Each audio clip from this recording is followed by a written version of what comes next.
कोई महान भाग्यशाली भोगों की तरफ पीठ करके भगवान की खोज में चला, कोई बिरला ही।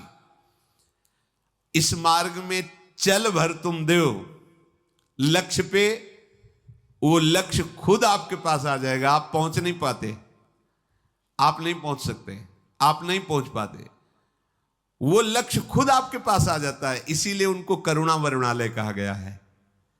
आप चलो तो उनके लिए तो चलो, आप उनके लिए तो थोड़ा रो, उनके लिए थोड़ा विकल हो। पर फिर प्रश्न आ जाता है, मैंने उनको देखा तो नहीं है। तो जब देखा नहीं, बात नहीं की है, तो फिर रोना कैसे आवे। इसीलिए कहते हैं नाम जप करो। अगर नाम जप है तो आप देख भी लोगे, बातचीत भी कर लोगे, मिल भी लोगे। तीनों बातें भगवान कपिल देव जी ने कहा है। वो मेरी मुख माधुरी का दर्शन करते हैं, मेरे से वार्तालाप करते हैं और मेरे साथ क्रीड़ा करते हैं, खेलते हैं। पर नाम जब अगर नाम नहीं है तो रूप की पहचान नहीं हो सकती। सामने रूप है, ये कौन है, तो देख तो रहे हो कौन, नहीं नहीं है कौन, बोले अच्छा अमुक है। नाम परिचय रूप का कराता है। और ये रूप अगाध प्रेम सिंधु है प्रियालाल का। हमें नाम मिल गया मतलब सब कुछ मिल गया, तिजोरी की चाबी मिल गई। भजन अनन्य मनुष्यो, श्री भगवान कह रहे हैं अनन्य मन से मेरा भजन करे। अभी हमारा मन अन्य भावों में युक्त है, अनन्य नहीं हो रहा है। गुरुदेव की कृपा से, संतों के संग से धीरे धीरे अनन्यता आती है। जो अनन्य भयो ताको भाग कहा कहे।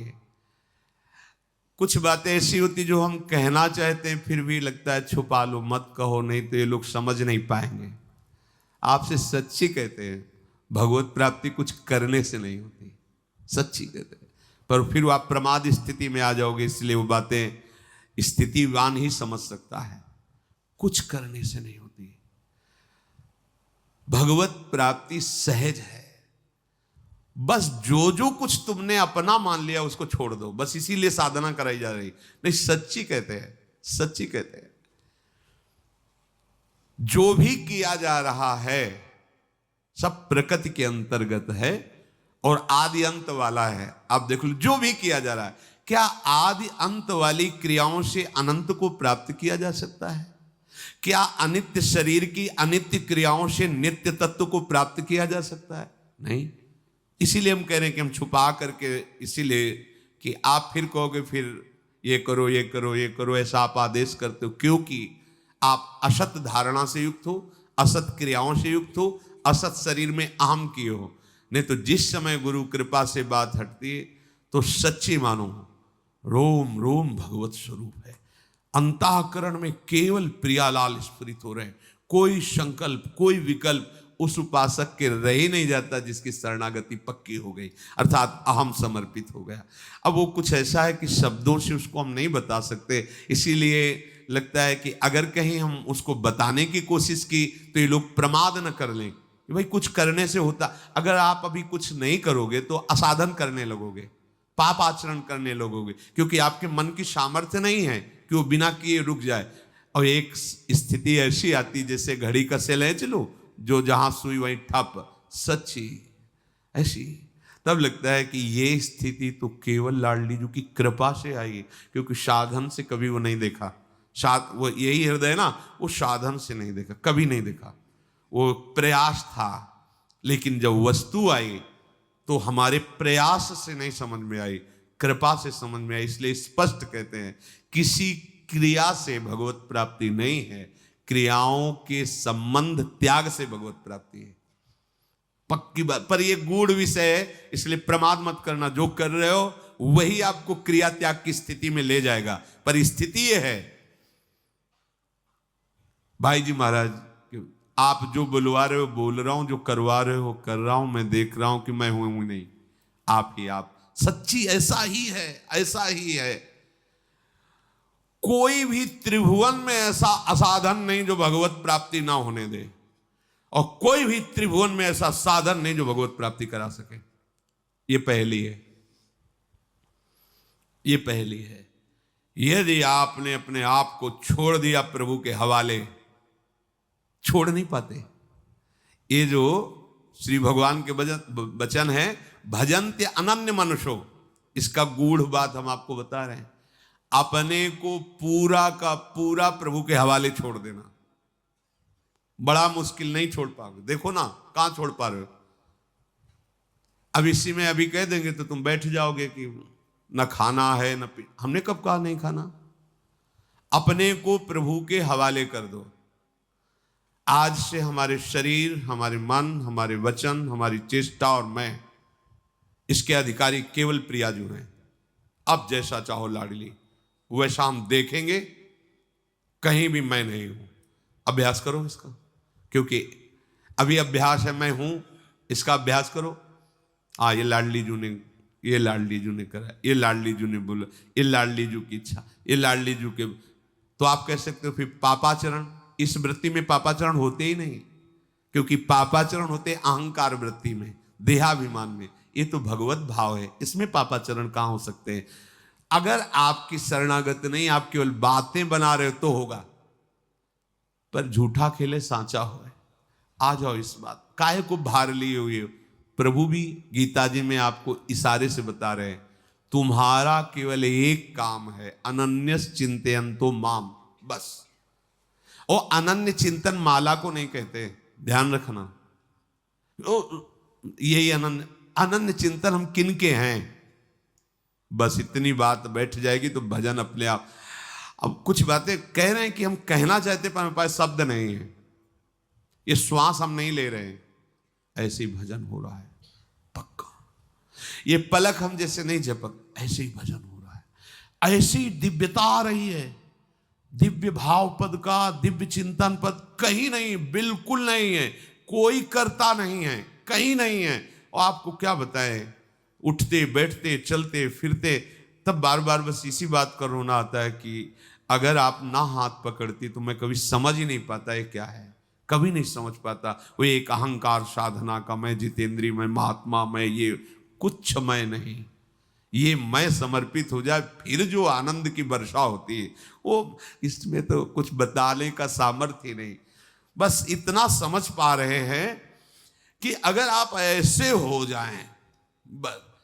शरणानंद जी ने अपने जो दिव्य ज्ञान का प्रादुर्भाव हुआ, उसकी मूल धरा का उन्होंने वर्णन किया कि वो आगरा जा रहे थे, नेत्र बाह्य नहीं थे, आंतरिक ज्ञान संपन्न महापुरुष। वो डंडा लेके, तो उनको पता नहीं चला, वो कगार पे ऐसी वो फटी और गिर गई यमुना जी में। अब डंडा भी गिरने पर अब आंख बाहर की, वो तो पता चले ना किनारा किधर है। अब कुछ पता नहीं चले किधर हाथ पैर मारे, आंख हो तो ये किनारा इधर की तरफ। तब तो उनके मन में आया कि अब तो श्री भगवान ही केवल रक्षा कर सकते हैं। तो हे भगवान, मैं आपकी शरण में हृदय से। उसी समय न जाने कैसे हाथ में लाठी पड़ गई, किनारा मिल गया, अपना नाम रखा शरणानंद। और दिव्य ज्ञान संपन्न महापुरुष पूज्य श्री स्वामी राम सुखदास जी उनकी बातें कहकर बहुत सपोर्ट करते थे कि वाह क्या दिव्य ज्ञान। ये दिव्य ज्ञान पढ़ने से नहीं आया, ये दिव्य स्थिति पढ़ने लिखने से करने से नहीं आई। छोड़ दिया, लाठी का सहारा भी छोड़ दिया, हाथ पैर मारना भी छोड़ दिया। अब जो हो, अब हमें दिखाई नहीं दे रहा किधर हाथ पैर मारे, किधर जाएं। हम हाथ पैर मारे तो और बीच की तरफ जा रहे हैं, हमें क्या पता, कोई दूसरा वहां है नहीं, आंख है नहीं, अब किसका सहारा। मान लो हाथ पैर किधर माने, कौन सी दिशा में जाएं। तो जो सर्वज्ञ है उसी की शरण। आप देख लो, हो सकता है हमारे हाथ पैर और गहराई की तरफ ले जा रहे हो, आप देखना किनारा मिल गया। बिल्कुल आपको भव समुद्र से तरने का एकमात्र उपाय, लाठी का भी सहारा छोड़ दो, ऐसे हो जाओ। पर ये ऐसे होना लगता कैसे हो, फिर शुरू करते, चलो नाम ऐसा करो, ऐसा नाम जप। भोरी सखी जी कुछ इशारे से वर्णन कर रहे, कह रहे नाम श्वास दो बिलक चलत हैं, इनको भेद न मोको भावे। श्वासा ही नाम, नाम ही श्वासा, नाम श्वास को भेद मिटाए। ये बात यहां आती है, रोम रोम और रग रग बोले तब कछ स्वाद नाम। आपसे सच्ची कहते हैं कि श्री जी के सहारे हो जाओ। क्योंकि ऐसा अन्न नहीं है इस समय, ऐसा संयोग नहीं है, ऐसा वायुमंडल नहीं है कि हम प्रियालाल की अनन्यता धारण करके भजन में डूब जाएं। एक उपाय है, किसी अन्न की, किसी संग की, किसी भी प्रभाव की ताकत नहीं कि प्रियाजू की कृपा दृष्टि से हमें दूर ले जाए। ये हम आपको बता रहे हैं। अगर आप इन सब बाह्य बातों को गौर करके मुख्य बात हमारी महारानी जू का आश्रय ले लो। लालजू का इसलिए नहीं कहते कि लालजू की कृपा से ही तुम यहां तक आए हो, और लालजू की कृपा तुम्हें प्रियाजू के चरणों की शरणागति देने का मार्ग दिया है। रसघन मोहन मूर्तिम विचित्र केलि महोत्सवोल्लसितम राधा चरण विलोडित रुचिर शिखंडम हरिम बंदे। जैसे मां कोई भी कार्य कर रही हो, एक दृष्टि उसकी अपने बच्चे पे रहती है, ऐसे अनंत माताओं का जो प्यार है वो हमारे श्री कृष्ण के वात्सल्य समुद्र के एक अंश से है। और ऐसे श्री कृष्ण जिनके प्रेम में बिक चुके हैं वो हमारी लाडली जू। हम तुम्हें कैसे बतावें कि लाडली जू कितना प्यार करती हैं, हम सबको प्यार करती हैं। आप देखो, पीछे से जीवन को देखो और यहां तक देखो जहां बैठे हो। आप क्या किए हो जो यहां तक आ चुके हो? क्या किए हो? केवल कृपा दिखाई दे रही। आगे भी ऐसे ही बस चले जाओ, डूब जाओगे। हाथ पैर मारोगे तो डूबोगे नहीं, ऐसे चल राधा राधा। अगर आप चलोगे, धीरे धीरे चलो, कोई परिस्थिति देंगी कृपा से, तब ऐसे हो जाओगे।